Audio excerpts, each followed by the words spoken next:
He was doing his best to hide it. But Ludovic was obviously horribly uncomfortable with their surroundings. Roux watched the way his eyes flicked around the room, lingering on people, studying the way they laughed and talked with each other as if he'd never seen it before. Roux leaned forward. "Relax," she whispered. "You're not supposed to look so uncomfortable on a date." Ludovic stiffened. "Fake date," Roux amended. "I'm not going to strip you naked and ravish you on this table.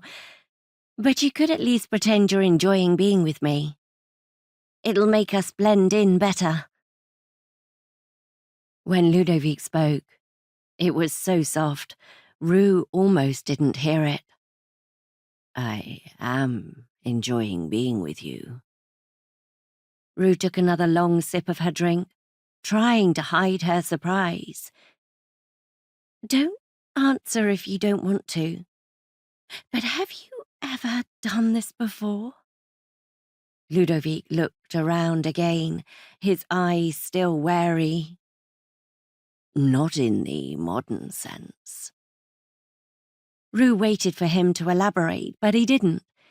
His gaze was now fixed on the cider that he couldn't drink. Out of the corner of her eye, she saw Walsh enter the pub and head for the bar. "Can I ask you about Etienne?" she said. "What would you like to know?" "No one's talking about him at the mansion.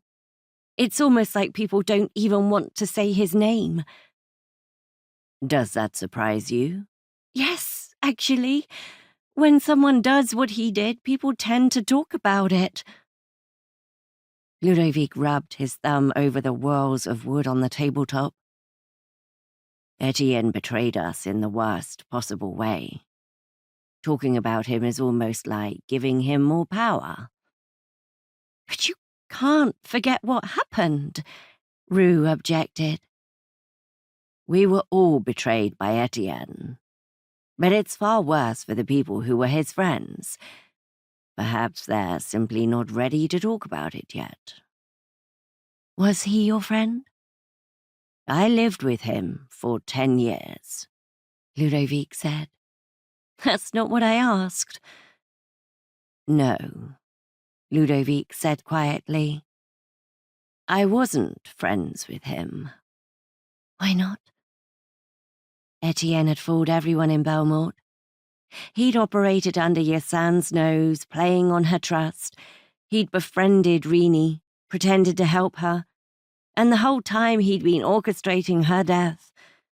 The people he'd been close to, the people who trusted him, had been the most hurt by his treachery. Ludovic wasn't one of them.